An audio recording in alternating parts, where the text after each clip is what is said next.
साथियों नमस्कार। हमारे YouTube चैनल संस्कृत निर्धारा में आप सभी का स्वागत है। जैसा कि आप सभी को ज्ञात है, NTA के द्वारा UGC नेट की परीक्षा के आवेदन मांगे गए हैं, जिसकी अंतिम दिनांक 20 मई 2022 है।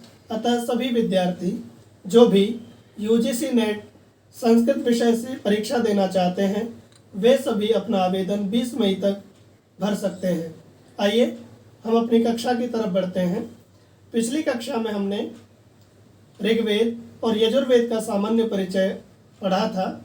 आज की जो कक्षा है उसमें हम सामवेद एवं अथर्ववेद का सामान्य परिचय पढ़ेंगे। आइए, चारों वेदों के अंतर्गत जो सबसे पहला वेद है ऋग्वेद, दूसरा वेद है यजुर्वेद, जो तीसरा वेद है वह सामवेद है। सामवेद का सामान्य परिचय हम अध्ययन करेंगे।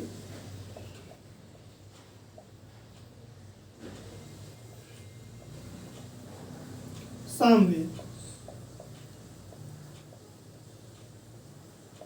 सबसे पहले यह जानते हैं कि सामवेद के ऋषि कौन है। सामवेद का आविर्भाव किस ऋषि के अंतःकरण में हुआ। जिस प्रकार आपने जाना था कि ऋग्वेद जो वेद है, उस ऋग्वेद का जो ऋषि है जिनके अंतःकरण में परमात्मा ने प्रकाश किया, उन ऋषि का नाम अग्नि ऋषि था। ऐसे ही यजुर्वेद के जो ऋषि थे वो वायु महर्षि थे, और ऐसे ही अब जो सामवेद के ऋषि हैं वो ऋषि हैं आदित्य।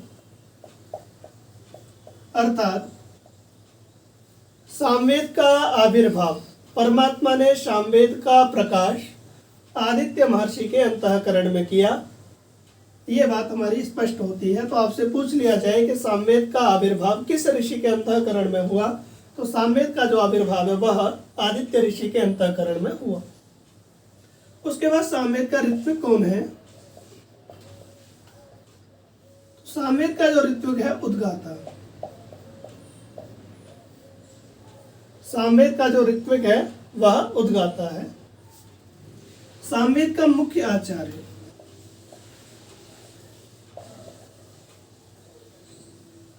सामवेद का मुख्य आचार्य, जैसा कि आप सभी को ज्ञात है, हमने ऋग्वेद का मुख्य आचार्य पढ़ा, उसके बाद यजुर्वेद का मुख्य आचार्य पढ़ा। अब सामवेद के जो मुख्य आचार्य हैं वो कौन है, तो इसके उत्तर में हमें प्राप्त होता है जैमिनी। जैमिनी सामवेद के मुख्य आचार्य हैं। यह बात हमारी स्पष्ट हो गई। जैसा कि ऋग्वेद के मुख्य आचार्य पैल थे, यजुर्वेद के मुख्य आचार्य वैशंपायन थे, और सामवेद के जो मुख्य आचार्य हैं वो जैमिनी हैं। इतनी बात स्पष्ट होने के बाद सामवेद जो है किसमें विभक्त है, सामवेद का विभाजन किसमें किया गया है। तो सामवेद का जो विभाजन है, सामवेद का विभाजन वो प्रपाठकों में है। प्रपाठक, सामवेद का जो विभाजन है वो प्रपाठक में है। कितने टोटल प्रपाठक हैं, तो इसके उत्तर में पता चलता है 15 टोटल प्रपाठक है। कुल प्रपाठक 15 है, जिसमें पूर्वार्चिक में 6 हैं और उत्तरार्चिक में 9 प्रपाठक हैं। तो ऐसे करके टोटल प्रपाठक 15 है। ऐसे यहाँ पे एक और प्रश्न बनता है कि पूर्वार्चिक में मंत्र कितने हैं। पूर्वार्चिक में मंत्र कितने हैं, हमें पता चलता है 650 मंत्र पूर्वार्चिक में है, और उत्तरार्चिक में मंत्र कितने हैं, 1225। तो कुल मिलाकर के जो मंत्र हैं 1875।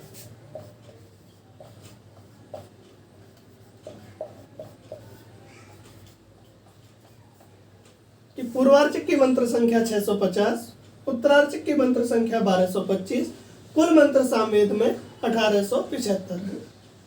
ये बात हमारी इतनी यहाँ तक स्पष्ट हो गई। इसके बाद और थोड़ा सा आगे की तरफ बढ़ते हैं, तो इसके अंदर कांड कितने हैं, कांडों की संख्या क्या है। जैसा कि आपको मैंने बताया कि पूर्वार्चिक और उत्तरार्चिक 2 भाग हैं। तो पूर्वार्चिक के अंतर्गत ही सामवेद में पूर्वार्चिक के अंतर्गत ही कुछ कांड दिए गए हैं, जैसे आग्नेय कांड, पहले कांड का नाम है आग्नेय कांड, दूसरे कांड का नाम है ऐन्द्र कांड,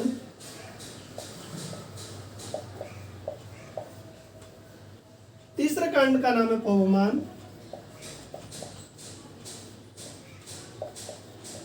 और चौथे कांड का नाम है आरण्यक।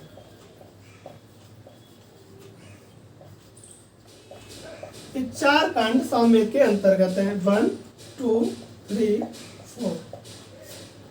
तो आपसे पूछ लिया जाए कि सामवेद के अंतर्गत कितने कांड हैं, तो आपको पता होना चाहिए सामवेद के अंतर्गत जो है 4 कांड हैं। ये किस आर्चिक में है, आपसे ये प्रश्न भी पूछा जा सकता है, अथवा इनका क्रम भी पूछा जा सकता है। तो आपको पता होना चाहिए कि आग्नेय कांड पहला कांड है, दूसरा जो कांड है वो ऐन्द्र कांड है, तीसरा जो कांड है पवमान कांड है, और चौथा जो कांड है वो आरण्यक कांड है। ऐसे करके सामवेद के अंतर्गत 4 कांड हैं। 4 कांडों के पश्चात ऋग्वेद के सामान्य परिचय में हमें यह पता होना चाहिए सामवेद की शाखाएं, सामवेद की शाखा जो हमें सामवेद की शाखाएं प्राप्त होती हैं, 3 शाखाएं हमें प्राप्त होती हैं। राणायनीय, जैमिनीय, और तीसरी जो शाखा है कौथुमीय।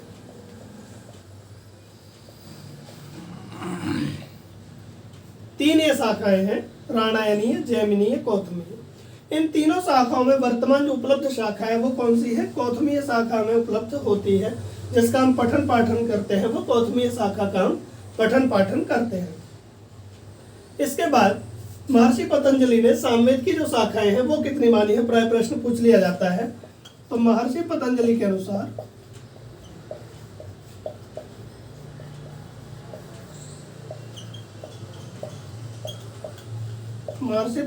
अनुसार शाखा तो कितनी है? 1000 शाखा महर्षि पतंजलि ने मानी है। वहां पर उन्होंने महाभाष्य में कोटेशन दिया, सहस्रवर्त्मा सामवेद।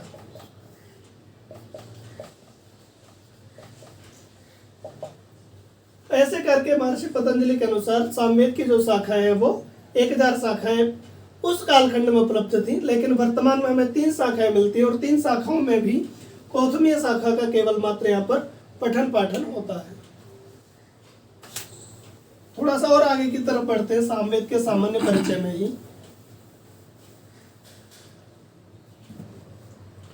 सामवेद के ब्राह्मण ग्रंथ,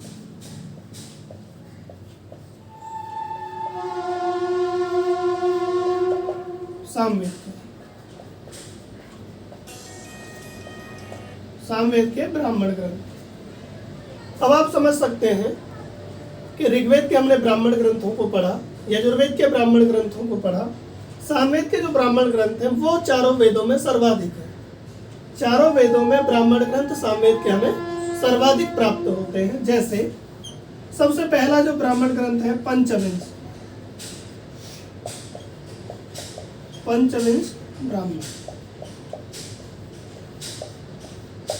इसका दूसरा जो नाम है अपर नाम कह सकते हैं, दूसरा नाम कह सकते हैं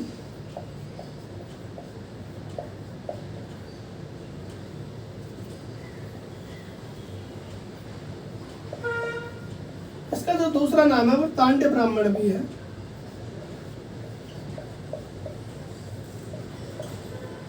इसका जो दूसरा नाम है वो तांड्य ब्राह्मण भी है। 25 अध्याय होने के कारण इसको पंचविंश ब्राह्मण कहा जाता है। दूसरा जो ब्राह्मण है षड्विंश ब्राह्मण।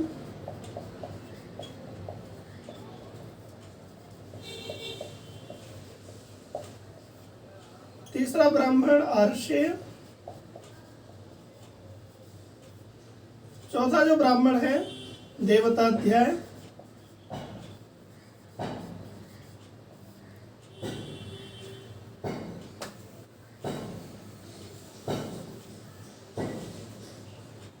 पांचवा जो ब्राह्मण है उपनिषद ब्राह्मण।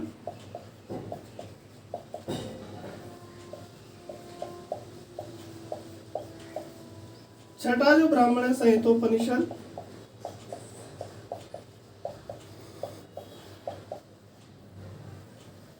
ऐसे करके इसके हमें लगभग 6 ब्राह्मण प्राप्त होते हैं। पंचविंश ब्राह्मण, उसका दूसरा नाम तांड्य ब्राह्मण भी है, उसे प्रौढ़ ब्राह्मण भी कहा जाता है। उसके बाद षड्विंश ब्राह्मण है, उसके बाद आर्षीय ब्राह्मण, देवताध्याय ब्राह्मण, उपनिषद ब्राह्मण, संहित उपनिषद ब्राह्मण, ऐसे करके लगभग सामवेद के हमें 6 ब्राह्मण प्राप्त होते हैं। ब्राह्मणों के अनंतर जो सामवेद का हमें सामान्य परिचय जानना है, उसमें आरण्यकों के बारे में जानना है कि सामवेद के आरण्यक।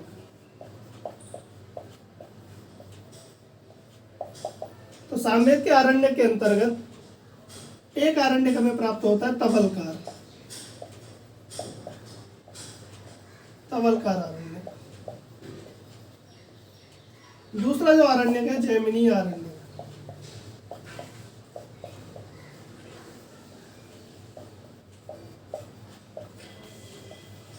ये आरण्यक हमें सामवेद के उपलब्ध होते हैं, प्राप्त होते हैं। इसके बाद सामवेद के उपनिषदों की संख्या क्या है, सामवेद के उपनिषद कौन से हैं?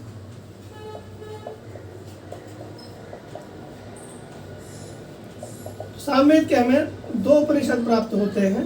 पहला है छांदोग्य और दूसरा है केनोपनिषद।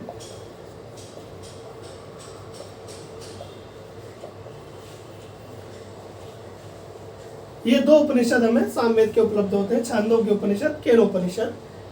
इसके पश्चात, उपनिषदों के पश्चात हम जो है सामवेद के शिक्षा ग्रंथ,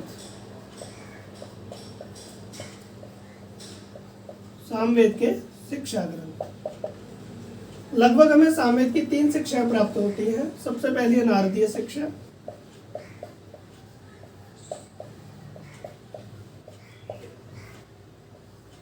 दूसरी है लोमसी शिक्षा और तीसरी है गौतमी शिक्षा। 3 शिक्षा हमें सामवेद की उपलब्ध होती है, नारदीय शिक्षा, लोमसी शिक्षा, गौतमी शिक्षा। ये 3 शिक्षा ग्रंथ हमें सामवेद के उपलब्ध होते हैं, नारदीय, लोमसी और गौतमी। ऐसे करके शिक्षा ग्रंथों के पश्चात सामवेद का लगभग सामान्य परिचय यहाँ पे पूरा हो गया है। कल्प सूत्र जो सामवेद के हैं, जहाँ पर वेदांगों में कल्प का अध्ययन करेंगे, वहाँ पर चारों वेदों के कल्प सूत्रों के बारे में पढ़ेंगे। हमें सामवेद का सामान्य परिचय ज्ञात हुआ कि सामवेद का ऋषि कौन है, सामवेद का ऋषि कौन है। सामवेद का ऋषि ऋत्विक, मुख्य आचार्य, ब्राह्मण ग्रंथ,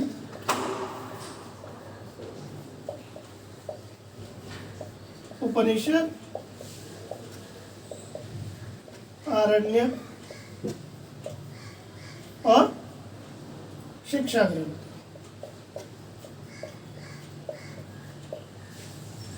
ऐसे करके एक चार्ट सा बना करके आप इनका अध्ययन कर सकते हैं कि सामवेद के जो ऋषि हैं वो आदित्य ऋषि हैं, इसके जो ऋत्विक हैं वो उद्गाता हैं, इसके जो मुख्य आचार्य हैं वो जैमिनी हैं, इसके जो ब्राह्मण ग्रंथ हैं वो पंचविंश, षड्विंश, देवताध्याय, आर्षेय, संहितोपनिषद, उपनिषद इत्यादि इसके ब्राह्मण ग्रंथ हैं। उपनिषद इसके छांदोग्य और केन 2 उपनिषद हमें प्राप्त होते हैं। इसके जो आरण्यक है, तवलकार आरण्यक है, जैमिनी आरण्यक है, और जो शिक्षा ग्रंथ हैं वो 3 शिक्षा ग्रंथ हमें उपलब्ध होते हैं, नारदीय शिक्षा, गौतमीय शिक्षा, लोमसी शिक्षा। ऐसे करके यहाँ पर सामवेद का जो सामान्य परिचय है वो पूर्ण होता है। इसका आप भली भांति अध्ययन कर सकते हैं। और इसके अंतर्गत थोड़ा सा और ध्यान देने की जो चीज़ है वो ये है कि सामवेद के अंतर्गत ही, क्योंकि ये संगीत का वेद है, संगीतात्मक वेद है, इसका जो उपवेद है, इसका जो उपवेद है वह, जैसे कि हमने चारों वेदों का ऋग्वेद है, यजुर्वेद है, सामवेद है और अथर्ववेद है, तो जो सामवेद है इसका जो उपवेद है, सामवेद का उपवेद कौन है? गंधर्व वेद। तो ये जो सामवेद है इसमें संगीत की कला है, संगीतात्मक ज्ञान इसको, संगीतात्मक वेद इसको कहा जाता है। भक्ति का वेद इसको कहा जाता है, स्तुति परक वेद इसको कहा जाता है। इसलिए इसके अंतर्गत एक तो बात ध्यान देने की है कि साम विकार कितने होते हैं। तो साम विकार